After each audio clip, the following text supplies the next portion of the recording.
All right, so welcome everyone. I think some more people will be joining us. We had about 20 people register, and actually you guys, well, first of all, my name is Jennifer Marr. I'm a CEO with Grit Assist. I'm also an associate broker with EXP Commercial, and Grit Assist is a coaching, leads, and assistant company.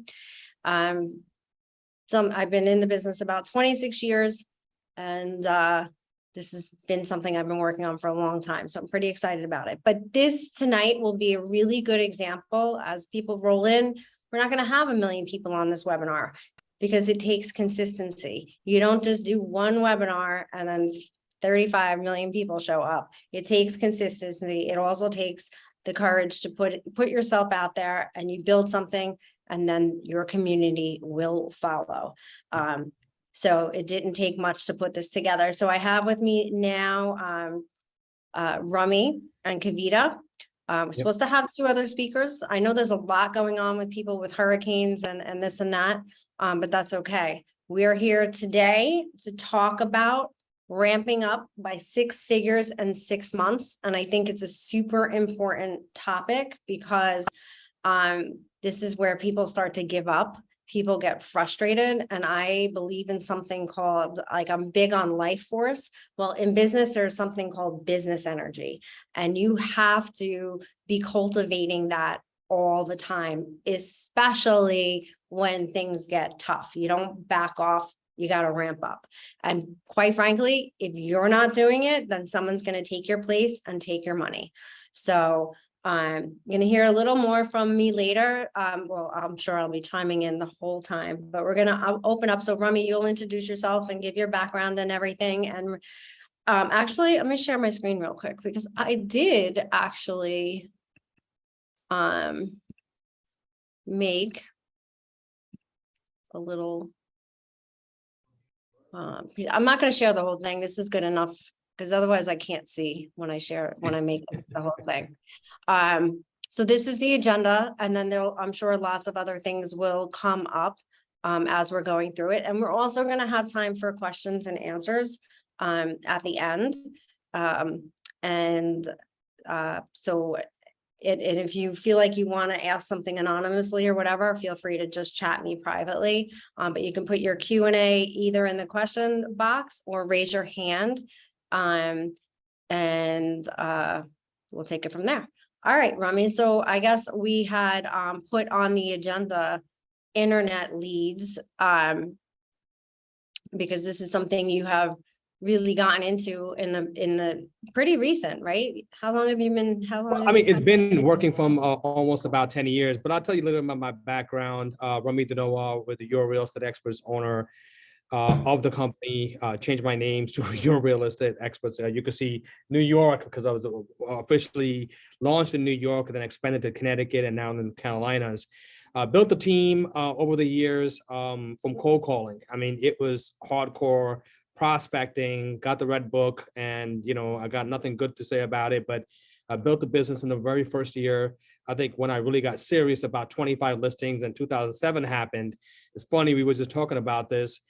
And when 2007 happened, the whole industry completely changed, and I was just in shock, and nobody knew what to do until when I started following other leaders and what they're doing and how they're pivoting in that market shift. And it came down to that people who were thriving had a consistency of leads that were coming in. I'm not, bashing prospecting or lead generation or cold calling. That's great. You definitely have to do it. But it's also, you have to have a consistency in business that's going to come in, which is going to be lead generation through the internet.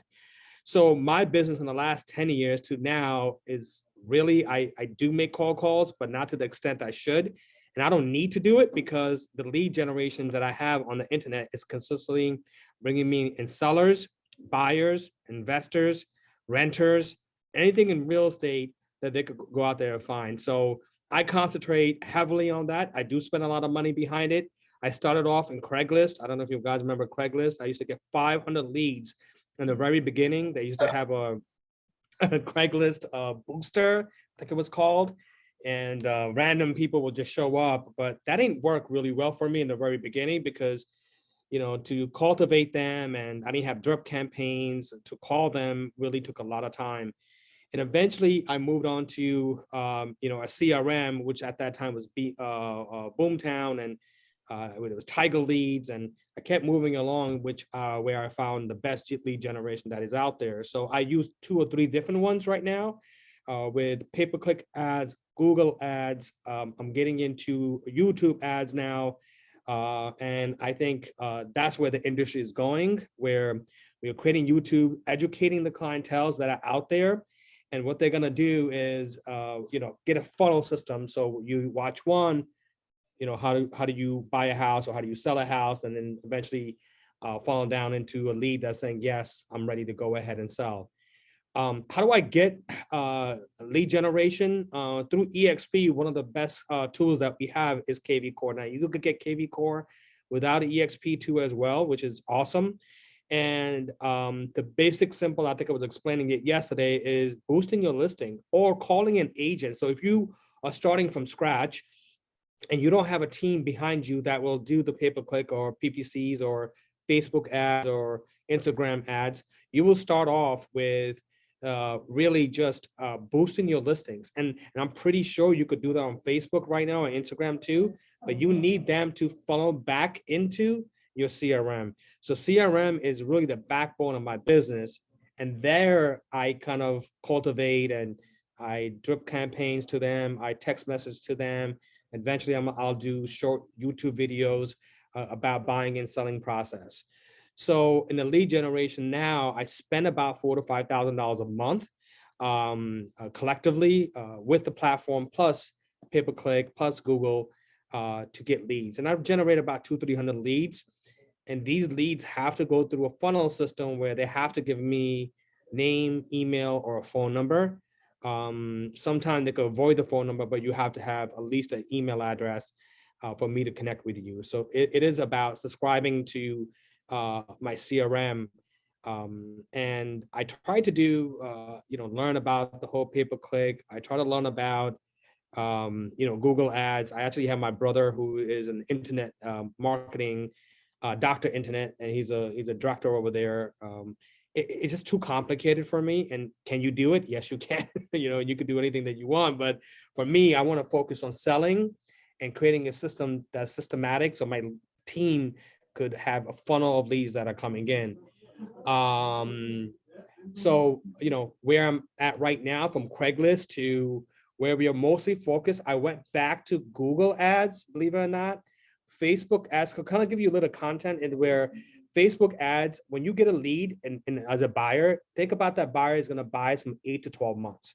They're not going to purchase. You'll get lucky if you get somebody brand new, or they already registered to 7 different websites. So you have to have a system in the back end. You're calling them, touching base with them, texting them, or you got an ISH, which I do, or my team will call them up and try to connect. But think about the lead as an incubation, and it will be minimum 6 to 12 months that it will say, yes, I'm ready. I'm ready to go ahead and make a decision. And that's where I seen big mega agents are transitioning into YouTube, because they're giving them, and I say YouTube or video, right? So I will educate them in the whole process, and we want to be consistently in front of them. So by the time that they're ready, they'll say, hey, yes, I'm ready to go. We actually having leads come in right now. They're raising their hand, say, yeah, I'm ready. Give me a call. I want to get it pre-approved. And we have forms behind that too as well. Facebook is about, I think, about 6 to 12 or plus. Google is a little bit better, because these people are actually going on Google and searching Bronx real estate, Yonkers real estate, Westchester real estate.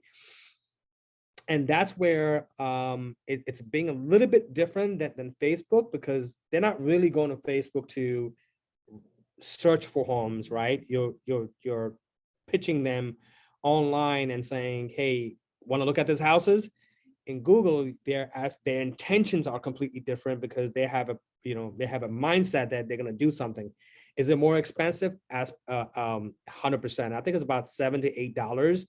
I've seen some people do a little bit cheaper, but my average is about $7 to $8 per lead that actually registered. So overall, with impressions and so on and so forth.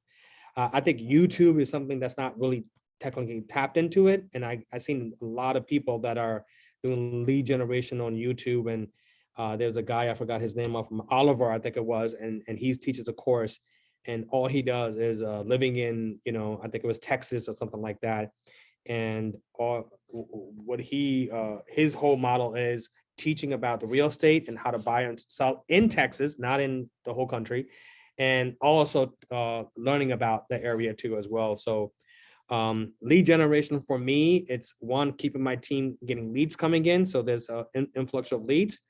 And lead generation also means that I'm never going to be out of business because I have about 38,000 leads in my database. Even if people stop searching, I'll have a database that I can rely back on. I love it. One thing I'll add is I remember where I learned this, but basically on the internet, people can be anywhere in the process. Like, so you imagine young couple gets engaged. They're nowhere near being able to buy a house yet, but the minute she's got that ring or he's got that ring, they are on the internet, on Zillow or wherever, starting to look for that dream house, right?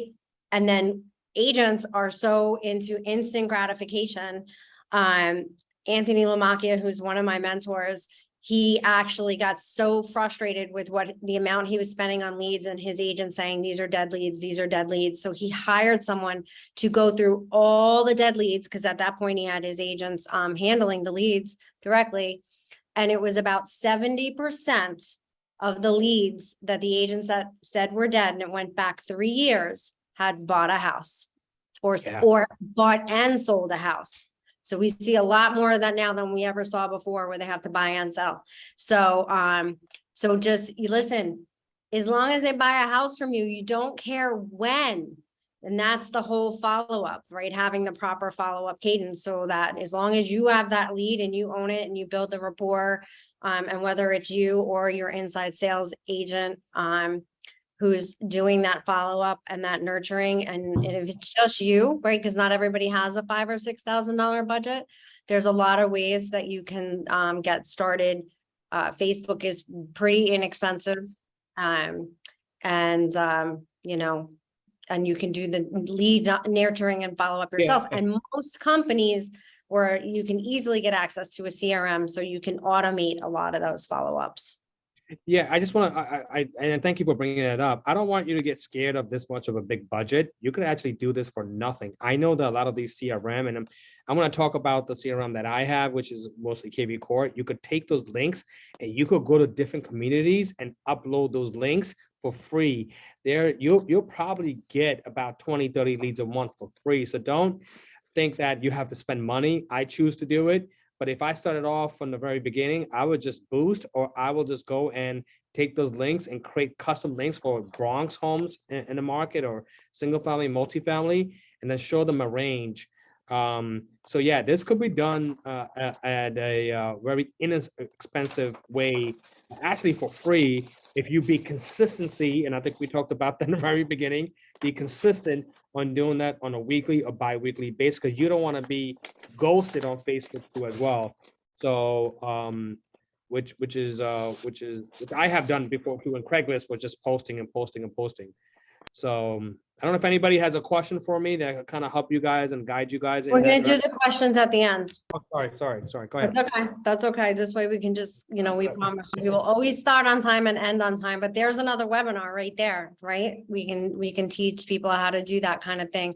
Gary, can you turn your camera on? There we go. Sorry, guys. Yeah, I was having some difficulties. How you doing? Good. How are you? Awesome. So introduce yourself and give us a little bit of your background, and then we're gonna talk to you a little bit. We've just spoke about internet leads. We're gonna talk to you a little bit about prospecting, which is internet leads is a part of, but we'll get into some other areas. So introduce yourself. Absolutely. So hi, guys. Gary Myers with eXp Realty. Been in the business about 17 years. I actually just came over to eXp Realty last year in 2021. Was with Keller Williams Realty for about 14 years at another brokerage before. Last year, I think I ended the year at about 10.8 million in production. And we're just really looking to grow. We have our sales team and we're getting new people, and we're pushing everyone to do the same level of production each. All right. Yeah, 30 million or bust for 2023. Oh, absolutely, absolutely. Great. So prospecting, what does it mean to you and how are you handling it now with this changing market? Oh, the change in market. Um, Prospecting is big, right? As you guys know, it's the livelihood of what we do. I think most of our prospecting, the way we're handling it, honestly, it's mostly through our sphere, right? You go through your phone book, you can make $1 million just going through your phone book, right? Simply because everyone in your phone book, right? 6 degrees of separation, everyone knows someone that's buying or selling real estate. So if you don't have the money right now to do marketing and lead campaigns or whatever, you just talk to your spirit. You start from A, go all the way to Z, right? You could do it daily. You call, starting at A, obviously, you have your script. You talk to them, you ask them, if they know anyone's looking to buy or sell real estate that you can help today. And you kind of just tackle it that way, Yeah, one of the things that I've been telling everybody I learned from my coach, Bill Pipes, who's an amazing I think he's the best sales coach in the industry. Yes. Is it's called an easy CMA. So you take anybody you've ever sold a house to, and in this market, I think you can, as long as you have their address, you don't need to have sold them a house in the past, as long as you have their physical address, which by the way is a good reason to reach out to people to get their Correct. physical address. So now you have their physical address, 10 a day. You send out 10 CMAs a day. And in the email, in the body of the email, you're literally going to say, I'm going to call you back. I'm going to call you within 24 hours to hear your thoughts on this. Everybody's really curious what's going on with their house. They were curious when it was going up. Now they're a little bit of afraid it may be coming down. They want to know. Everybody wants to know. So it's not, you have, you're providing value, you're providing information. And then just following up when you said you would is going to make all the difference in the Oh, world. that's key. Absolutely. Yeah. So that's a Absolutely. really, really important aspect when it comes to prospecting. What about people that aren't in your sphere? Any other kind of prospecting that you're adding or that you've been working on? Absolutely. I mean, me and my team, we take it out to the malls. We go old school. We hand out our business cards. We just grab conversations with whoever we run into. So that's one way. You just got to get really creative, I think. I agree. You have social media, right? Facebook's excellent. Every time I do a post, I get people calling me. I had a new agent call me, someone who wants to become an agent call me today. I had a new buyer lead come in and 2 listing leads coming yesterday. I mean, all from posts. Awesome. Yeah. Awesome. Then the key is the follow-up, right? Making The sure key is the that follow up, right? you're organized and that you have it in, you immediately get it into your CRM so that you know when you're supposed to follow up and make sure that you do, because I see so many realtors lose business because they don't follow up. I mean, Oh, I've absolutely. so many properties like, yeah, well, I reached out to this one, but they never called me back. Actually, I did a video on this a few weeks ago. Right. I called like 26 real estate agents, right? I'm prospecting for my coaching company. So I Mhm. called like 20, I think it was 26. One One called answer you back? phone. Oh, One. wow. What? Yeah. Like, you gotta That be seems kidding. about right, right? And I don't care. Listen, if you get to a level where you don't answer your own phone, great. But you need somebody answering that phone because people are into, you think we're into instant gratification, consumer? That's why Zillow works. It's just, that's why it works because they don't have to do much. They just have to touch this and they get boom, Yeah, access. yeah. I So, agree. And I'll Yeah. tell you, Jen, even going through your database, right? You could go back and call all the old leads. These are leads that probably have dealt with another agent at some point. And what you'll realize is they've maybe not had the experience they wanted. So you speak to them and you give them the experience they want and they're all yours and you just keep following up. I mean, these are exactly. literally ways you could get business without spending any money at all. So here's another thing I tell people. So, right, instead of going handing out your business card, now at a mall, it's different, but let's say you're at a networking event, Mhm. you have, and that's why it is good to have a name badge, or wherever. And instead of handing out your business card, just say, actually, I would love to get your information and I'm going to follow up with you on Monday. And then you actually follow up with them on Monday. You just did what 99.9% of other brokers will not do, and you will win their loyalty by just that one little action. I agree. there's a something that one of our top icon agents just said yesterday, and I thought that was brilliant. She said, "Do me a favor," and she was speaking to a panelist. She goes, "Take any lead that you come across in your database that you have not followed up, and every lead, take a pen and paper and put a number that you didn't sell that house to that lead, and see how much Ooh, money that you have lost." And that was kind of that's painful for powerful. me. Even for me, it was like I don't want to do that because I'm going to be embarrassed. I'm going to be embarrassed my team just to go through the leads that we didn't follow up or should have followed up, and they bought a house somewhere else. And she goes, "Put that number. By the time you're done, you're going to be embarrassed. You're going to be at a point where you're going to say, wow, this is Yep. I'm losing 100." She always, Yeah. I don't know what percentage, but she was at 100 or 200%, $200,000 that she lost already. So Yeah. think about that for 1 second. Every lead that you didn't follow up, put a number against it, because that's going to really be painful. And the pain's going to help you deal with, I got to do this, because if I don't do this, there's another $10,000 check that's going to be lost. Yeah. Yeah, and especially in our area, right? Because the average commission check is $10,000 when you're selling a $500,000 home. Hmm. Absolutely. Absolutely. So Kavita, let's bring you into the conversation and you Sure. introduce yourself, give us your background. Absolutely. Hey guys. So those who don't know me, my name is Kavita. I'm actually the sales manager for Rummy's team, your real estate experts. Pretty much manage the New York and the Connecticut team for him. And as he is expanding into the Carolinas. My background, I've been doing real estate now for almost 14 years. And I have been very heavily dedicated and influenced towards the buyer side of the business, pretty much from day one. Not to say that I'm not doing listings or I don't take on listings or anything, but I do tend to do a lot more business on the buyer side. Well, I can tell you that that is a special and rare breed, because when I had finally not been listing, well, I still was listing, but I hadn't stopped working with buyers, because it was pretty much because I'd be like, pick a house. What's the big deal? Let's go. It's the problem. I'm the worst buyer's agent in the world. They'd be like, what are the taxes? I'm like, let me look that up on Zillow. Hold on a second. I'm just not for me. So that's a good thing. And there's a lot of people who are really are amazing buyer agents and do really well with them. So good for you. Absolutely. And especially in the market that we're going into, this is a very unique opportunity, to be a good buyer's agent, right? Because when I started out, and this was 14 years ago, so this was like 2009, 2010, when there was an abundance of buyers, right? It was, and they were looking at 30, 40 homes before they would even start making offers. And this is where I learned, right, from being around people like you guys and others, that you got to ask for that offer.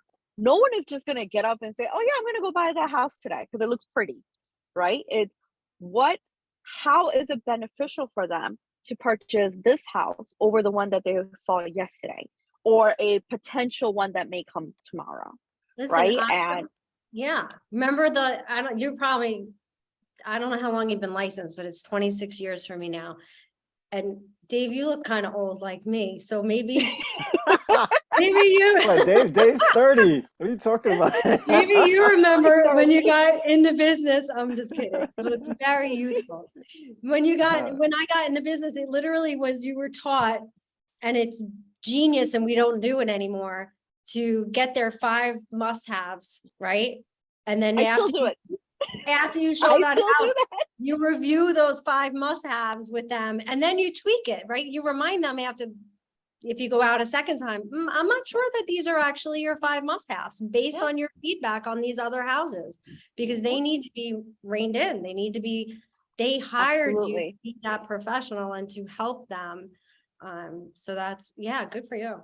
Good for you. Yeah. And knowing the must-haves and the reason why they're buying is so crucial sometimes, right? Getting their why. Yep.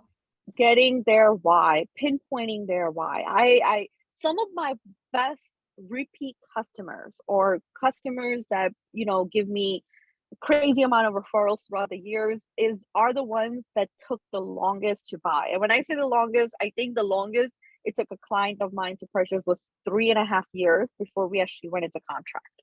3.5 years, we continuously started looking. We went from looking in Yonkers, New York, and we ended up buying in Weston, Connecticut. God bless you. Yeah. So, Had a few but- of those. yeah. One of the things, and I think Kavita, you should just touch base and what we're doing with the new agents, because you have a consistency of teaching them the same process and system so it doesn't fall off. You want to touch base on that, because I think it's going to be important, especially if you're doing anything, and even if you are duplicating yourself with a buyer's agent, how does that going to help out? I think the number one thing, and when it comes to as a buyer's agent, is you got to consistently prospect, right? Continuously prospect every single day. And it's about then narrowing it down to your top 5 to 10 customers that are pre-approved, ready to go. You know, they have to buy within the next 30 days, 30 to 60 days, right? I would say the market that we're going into is going to be anywhere from 30 to 90 days. And heavily focusing on them and making sure, hey, once a week, reaching out beginning of the week and saying, hey guys, I'm planning out my week. Let's meet up this week. What are we going to be looking at? What kind of properties are we looking at? You know, or are we making any offers from what we saw over the weekend, right? But more importantly, before you even get to that step, when you're prospecting, get that appointment, do a buyer consultation. It does not hurt to do a buyer consultation. You've never done a buyer consultation? No problem. You know what? Hit up an agent within your group or your brokerage that has done it, you know, that specializes working with buyers. Sit down with them and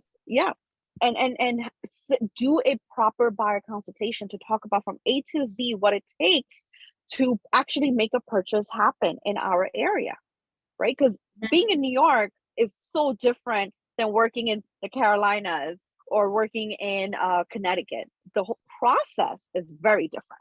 It's more gruesome. It is gruesome.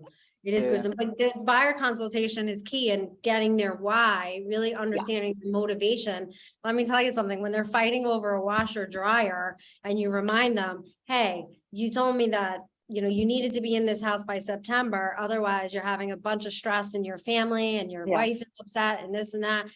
It's never usually about the money, but sometimes they need to be reminded. It's like our job is to take the emotion out of the transaction, but then know just when to inject a little bit. To inject that in, See, I always say to every single one of my clients, you know, at the end of the day, you're not hiring me because I look pretty. You're hiring me. Hire you because you look pretty. I know you would.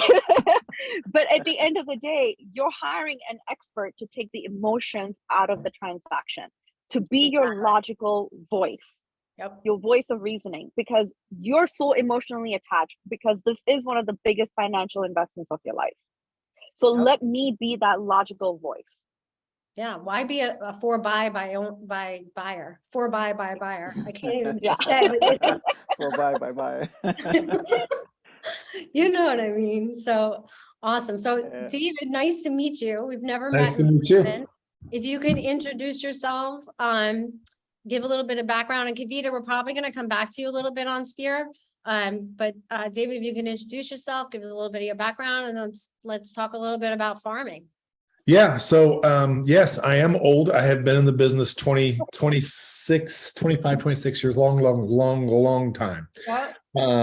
And have just grinded, right? I've done it pretty much all. And over the last probably 4 years, I've actually 5 or 6 years, started developing a team, and I've been out of production for, I think it's right at 3.5 to 4 years. Now my main job is just to lead generate for the agents that are on my team. However, I would assume most of the people that are on here are single agents. So I really want to talk more about what got me to that part. Because obviously most people want to be able to get to a point where they can somewhat stop selling. I know, when I turned 40, which I just turned 50, but when I turned 40, I'm like, holy shit. I mean, I'm going to be doing this when I'm 70 if I don't figure something out. So I did all the lead generation, all the buyer stuff, chase buyers around, had them narrow it down to one prop. I mean, all the stuff you guys just talked about, right? And I was the worst buyer's agent. I just was impatient. And I 2009, 10, when the foreclosures and stuff were happening and short sales, buyers really weren't buying. So I quickly learned the listing side of things and realized that I enjoyed that a lot more. It wasn't as time consuming, and I actually enjoyed it more because it was more on the marketing side and the sales side than it was just hustling people around and trying to help them find a house and being aggravated that the husband and wife were arguing over the kitchen or the bath or whatever, right? So I realized that I really enjoyed the listing side and really did a lot of short sales during that time. And then in 2013, I really decided, so I'm in the Charlotte market, and I really kind of decided in 2013 to stop working in Charlotte and really honed in on a suburb. And really decided that I wanted to be the big fish in that small pond versus a fish in a huge lake that is Charlotte. And at the time, I didn't know if it was a good decision or not.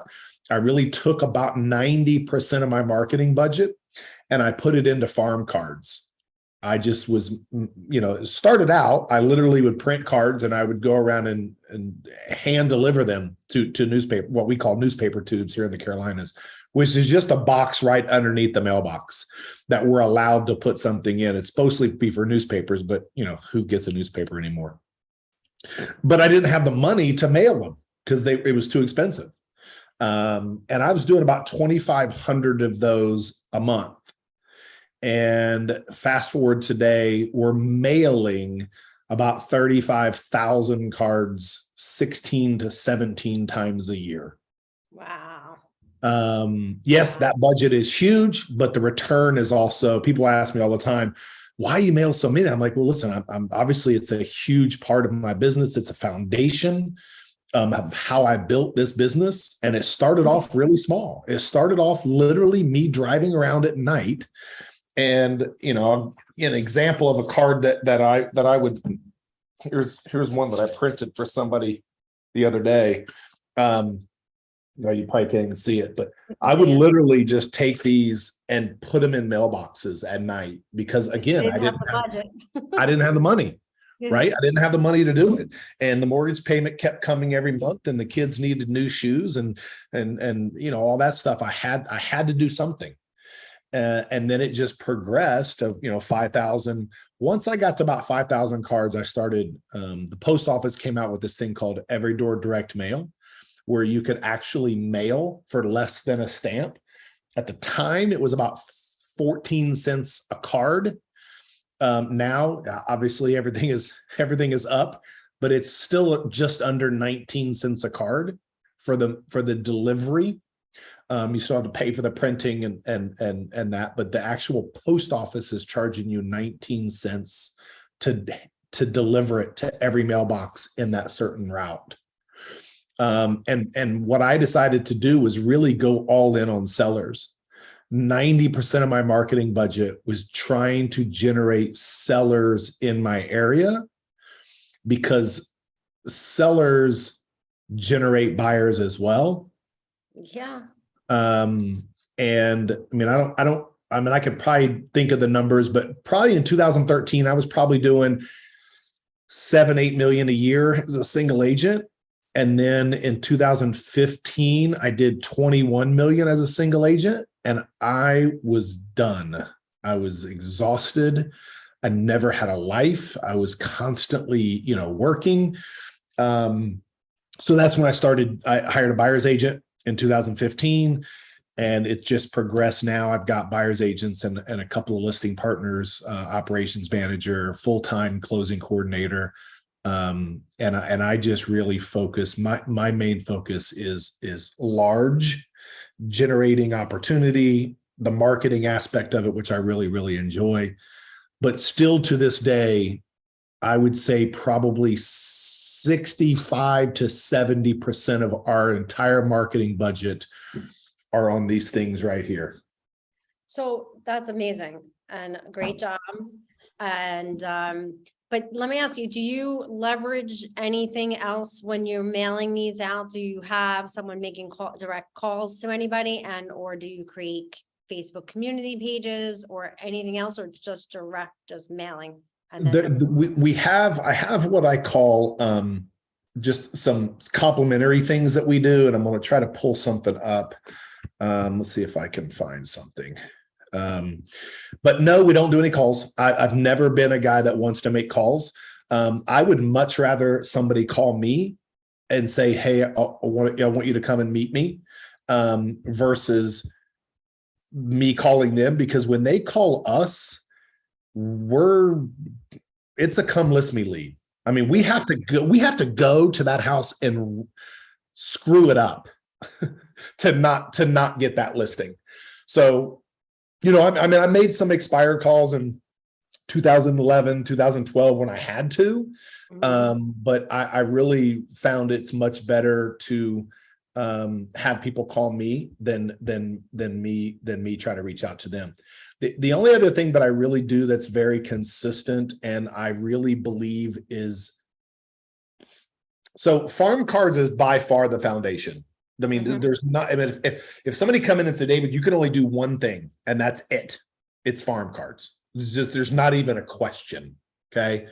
Second is we do directional signs every weekend, and we put out between 35 and 40 directional signs every single weekend.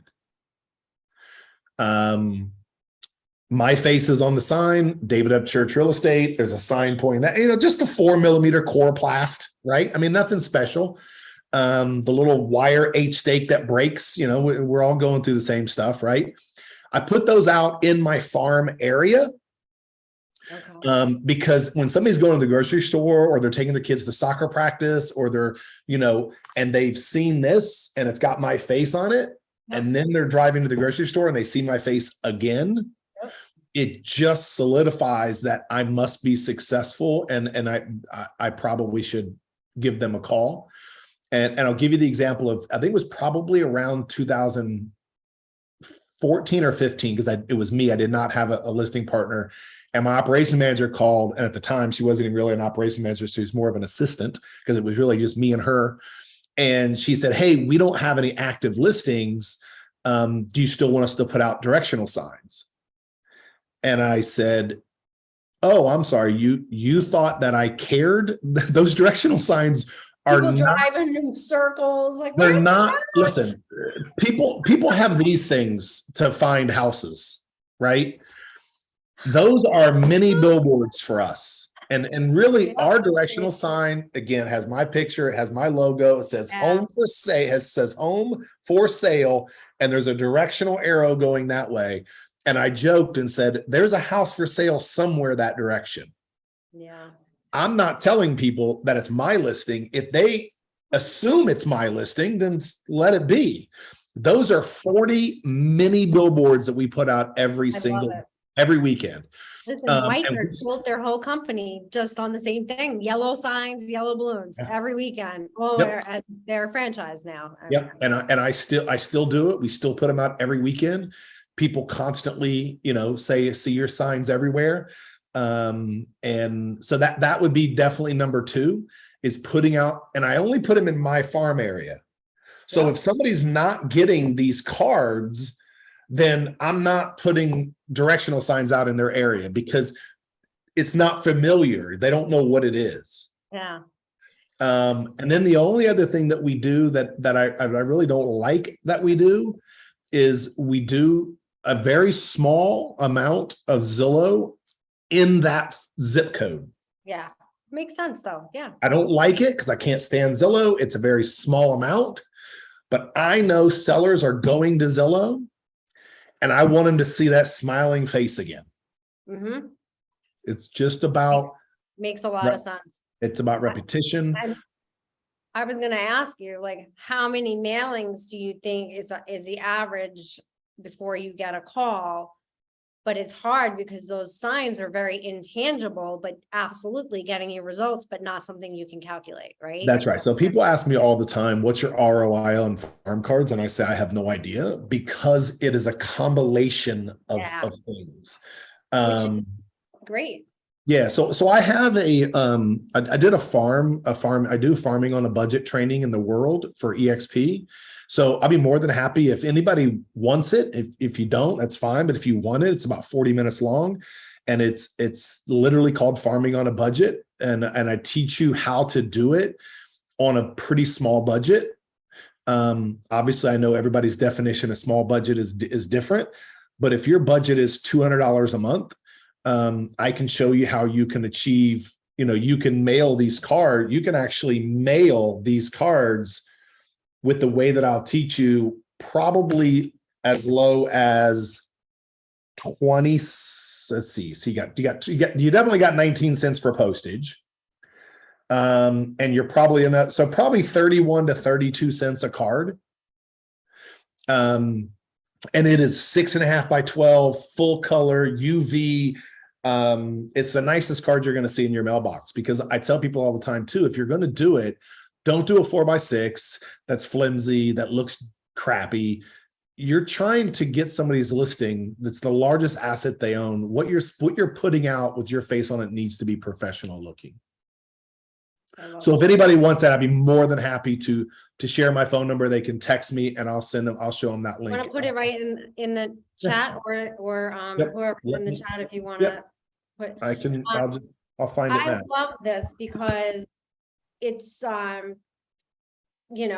much what we talk about is about discipline and commitment, and you obviously did show discipline and commitment, but you also decided, like, yeah, I don't want to be the guy calling people. Like, I have no desire, and a lot of people don't. But the problem is then they just kind of give up, leave the business, and they don't come up with other ways of doing it. So you really, it's hard. I mean, calling people's hard. I love calling people. I'm weird. I mean, but for the majority of people, and they're going to give up. A lot of people get frustrated. They give up because let's just face it. I don't know what the percentage is, but it's a huge percentage of realtors are not salespeople. Mm-hmm. They're not. Yeah. And when they're making sales calls and they're getting rejection after rejection after rejection after rejection, they stop. Yeah.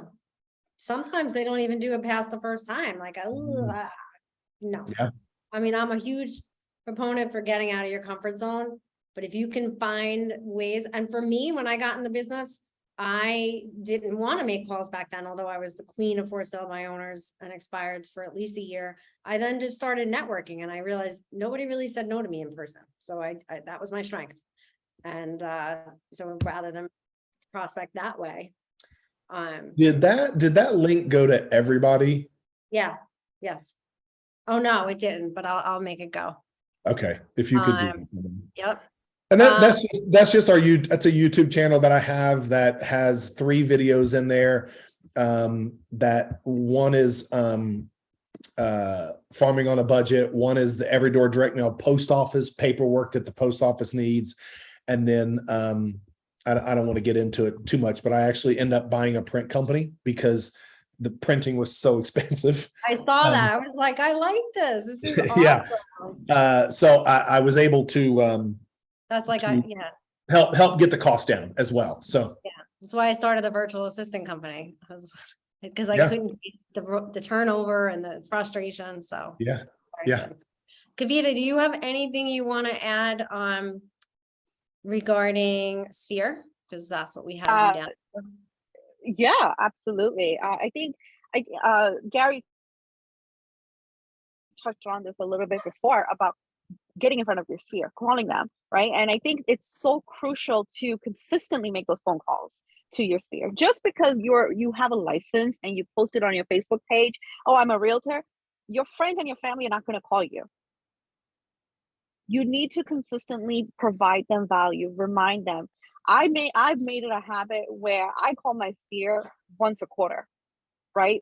A through Z, call every single person, text them, or if they have a birthday, if their kid has a birthday or a parent has a birthday, reach out and just say like, hey, how are you? And use the Ford method, right? Talk about their family, talk about their occupation, talk about their recreation, you know, like what are they doing? What are they not doing? And talk about their dreams. Their dreams are, okay, hey, what's the next plan? Right? I started my business with my sphere. My first year in real estate, and Remy knows this, I did like what, I think 10 or 12 transactions on the buyer side, and 80% was all through my sphere. Yeah. It was all my friends fresh out of college, right? Just getting into the workforce and buying their first set of co-ops. It was awesome. Totally awesome. So and honestly, right now, everybody should be reaching out to as many people as they can. Like people need reassurance. Interest rates went over 7%, right? Yesterday. People need that reassurance. They want to know what's going on. They're tired of all the hype and all the negativity in the news and all of that stuff, especially if you've got buyers that have been on the fence and haven't found a house. Like, you need to be reaching out to them, and you don't need to be able to predict what's going to happen, you know, but they don't want you to be creating urgency anymore. Buyers now want to shop, take their time, and they deserve. And I think it's not just about, you know, again, it goes back to providing value, right? You're being that source of expert, the source of information that they can rely on, right? And if you can just do that one little thing, like just earlier today, we have a group chat of all of our friends and stuff, and I have a girlfriend that lives down in Pennsylvania, and she put in the chat, she was like, oh my God, she was like, you know, should I refinance?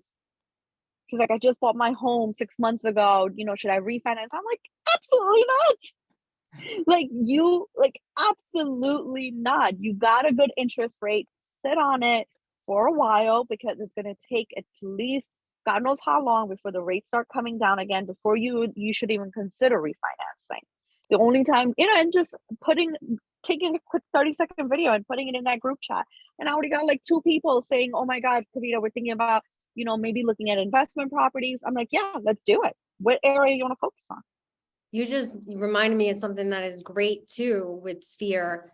If you're not big, like Gary, I know you don't love doing public facing video. I don't know why, because you're a natural, but literally doing personal videos to your Sphere, instead of like doing down the 400 people saying happy birthday, pop in their messenger and do a video, happy birthday. Or Johnny graduated college, pop in and do a video, video them instead of texting. You know, it's just a little extra personal touch. So I love that you did that. It does make a difference, because, you know, facial expressions and sincerity, it's hard to come through with texts. Yeah. And I will say, working with buyers, and Remy always makes fun of me with this, because my buyers tend to become some of my great friends. Yeah, right. Where that's why I stopped working with them. I was like, I don't want any more friends. And you know, and then it's just about those little things that you do as a follow-up with them, where they tend to remember you, because eventually they will have friends, they will have their family that's looking to either buy or sell. I agree. All right, so I'm gonna wrap things up with a little bit of accountability and commitment, and then we're gonna open it up to questions. So actually, I'm gonna put up a screen because I don't remember by heart. Gave this a lot of thought, and these are the 6 points where I think you need accountability and commitment right now for massive success. So number 1, I'm blessed. Like, I've never had a choice, right? I was a single mom, just like, there's just always been something. But I guess then if people tell me you always have a choice, you just think that way. So for me, I don't know, I just always act like as if I have absolutely no choice. Okay. It must happen. I am always hungry and I always desire results. I can't tell you that business energy that we talked about earlier, when you act as if you have no choice but to succeed in the things that you want to succeed in, it gives you that drive and it gives you that energy. Number 2 is clarity. You absolutely have to know exactly what you want and how you're going to get there. Whether you're, you know, we're talking about doing a business planning session in a month or so, it's so important.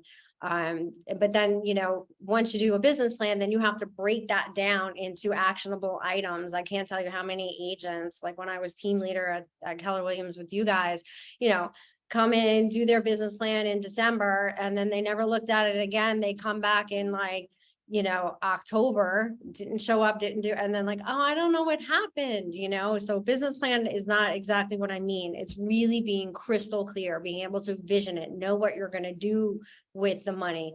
Look, not everybody is in this business because they love buyers and they love sellers. They're in the business because they need to earn a set of money, a certain amount of money. So what are you going to do with that money? How does it impact your life? How does it impact your life, your loved ones? How does it impact your family?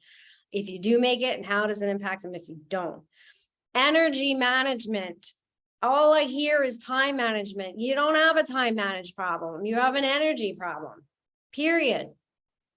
That's it, right? So energy management means taking care of yourself physically, taking care of yourself mentally, you know, getting distractions out of your way, getting rid of all those things. You start to focus on, like, I have an AM ritual and I have a PM ritual. Am I perfect with it? No, but I'm about 89 to 90%, if not a little more, where I'm doing the right things in the morning, doing the right things in the afternoon. And now I'm trying to implement like doing things in between to keep that energy up and going, because I got massive goals.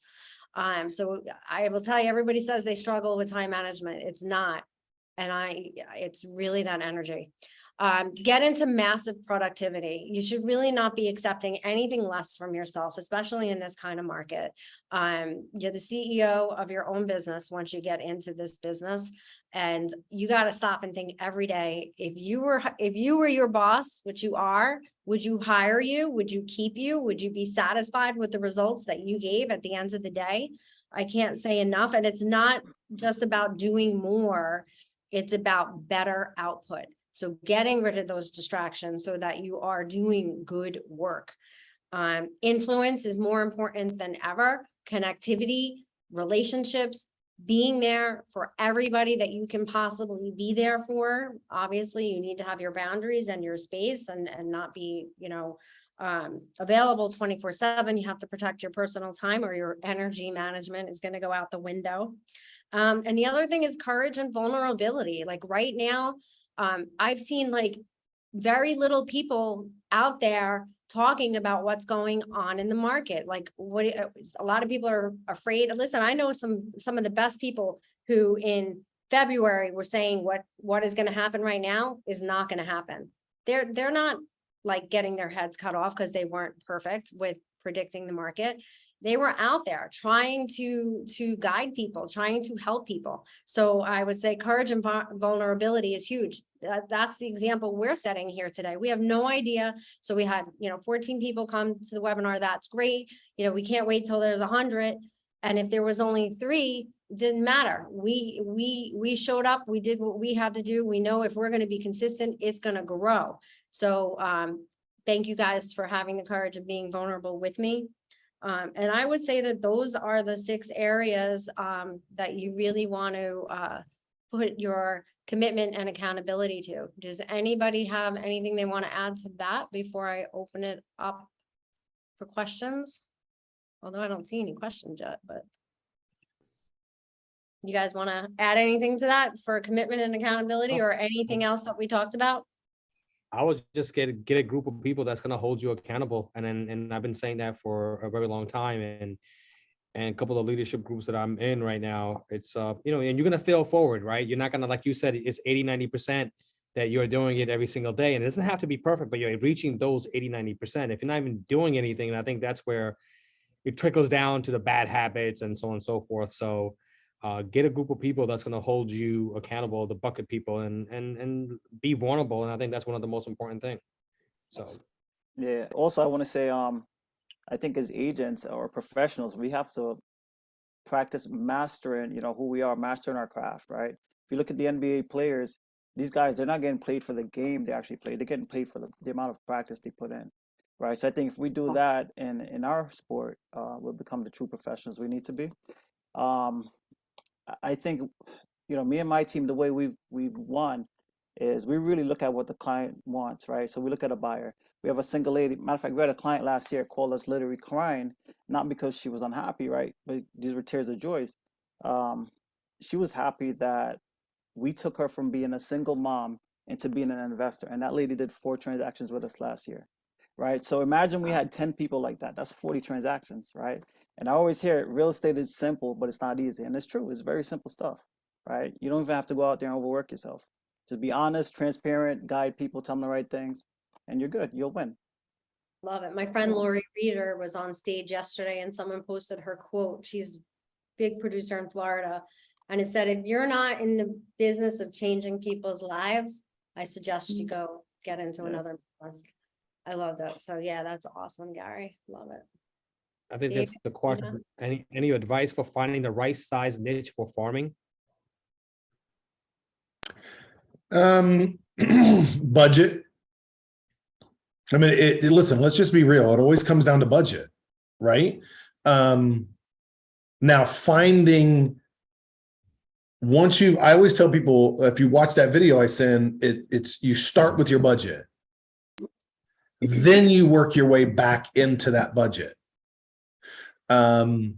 Because whether it's 500 houses or whether it's 5,000 houses, it's going to grow if you're consistent with it.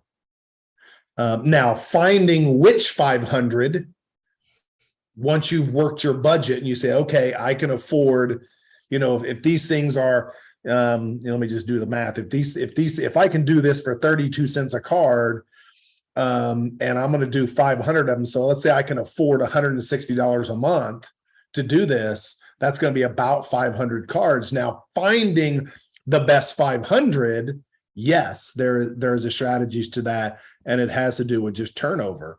Finding which neighborhoods have the highest likelihood of turning over.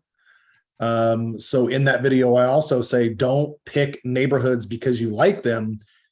Let the math dictate which neighborhoods you farm, especially in the beginning when your budget is so important. Awesome. So the most important thing is budget, and then working your way from there. Consistency. I know you told me that before a couple of times. So. Consistency is, so I was just telling somebody the other day, I said, if you take, so people get caught up in the message, right? What's the message say? What am I going to put on this card? Right. And I tell people all the time, and I was just telling a guy the other day, if you give me somebody that will be consistent with sending those cards out with an average message, they will beat the person that has an unbelievable message that's not consistent with it. Yeah. Consistency is way more important than the message. The message is important. Don't get me wrong. Message is important. Not nearly as important as consistency. So, Kavita, I'm going to put this other question. Yeah. What kind of content is best to post on Realtor's social account? What kind of content is best to post on Realtor's social account? Because I think you're getting a lot of business out of that. So. I definitely, my personal experience has been, it has to be something people can relate to. People work with people that they can relate to, right? That they feel they're professional, they know what they're talking about, and two, it's someone that they see themselves working with. So it has to be mixed, a mixture of what they have sold to what they're doing right now, to what's happening in the market, to general advice, right? And of course, a little bit of personal, people got to be able to see, hey, at the end of the day, I'm a working mom of 2. So some of my best video content are the ones that I post from my car sitting outside my daughter's class, like I'm doing right now. That's exact, but that's the kind of content people want to watch. Even as a consumer, when I sit there and I'm scrolling through videos, and come on, we're all guilty of this, all right? Every single one of us, whether it's on Facebook or TikTok, we're scrolling through these videos and we're looking to see, okay, I DIY videos or whatever it is. You're gonna watch an individual's video that you are able to relate to. on some level or another. Agreed. And one of the things that we have started doing right now, and it's a great book called Content Inc. INC.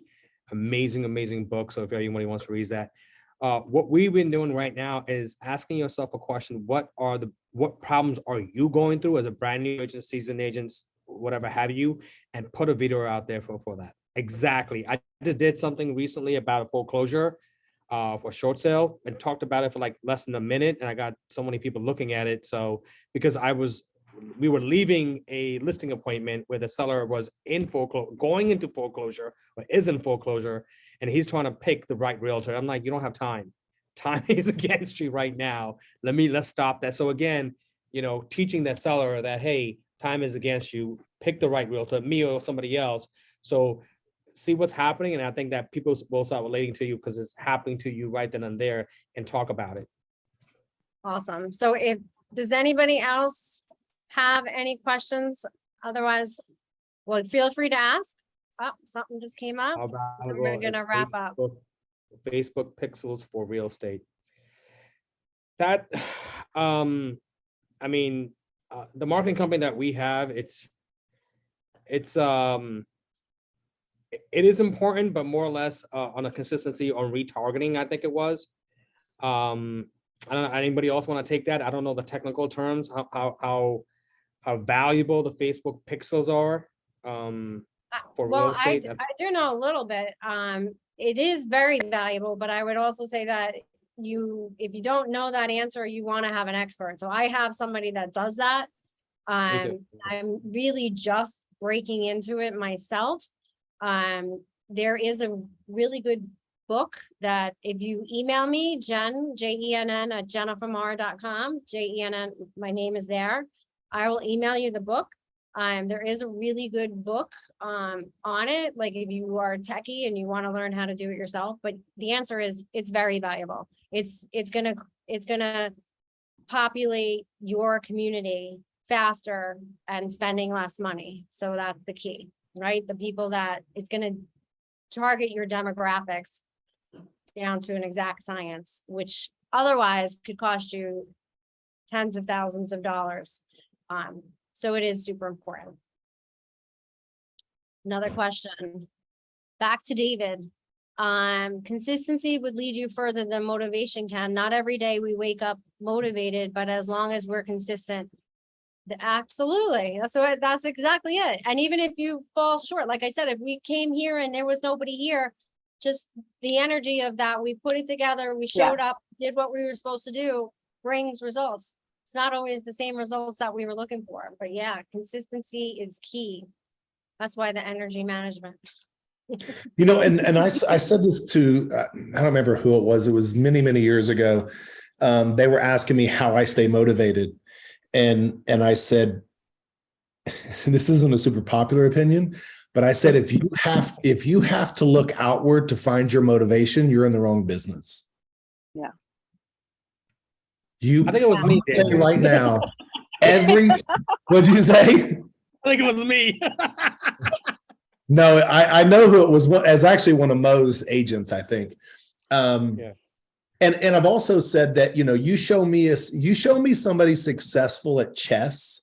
You show me somebody successful at Google, Facebook ads. You show me somebody successful at tennis or selling stuff on Etsy, it doesn't matter what they're successful at. You show me a successful person and I will show you somebody that's worked their ass off to get where they're at.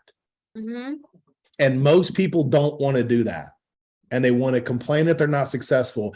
Every single person I've ever been on a panel with, every single person I've ever been on a Zoom call with, that is a high producer that's sharing content and sharing their story, the one thing we all have in common is we worked hard. Amen. And that's a perfect absolutely note. That is how you ramp up 6 figures in 6 months. Bust your ass. Make a shit ton of mistakes, fail forward, and just keep picking yourself up and keep moving forward and keep picking yourself up and keep moving forward. Just do it. Well, thank you guys so much. I'm going to drop the recording in the Facebook group and you guys will get a copy of it as well. And we will be doing this quarterly. And thank you guys for being here. Thank you. you.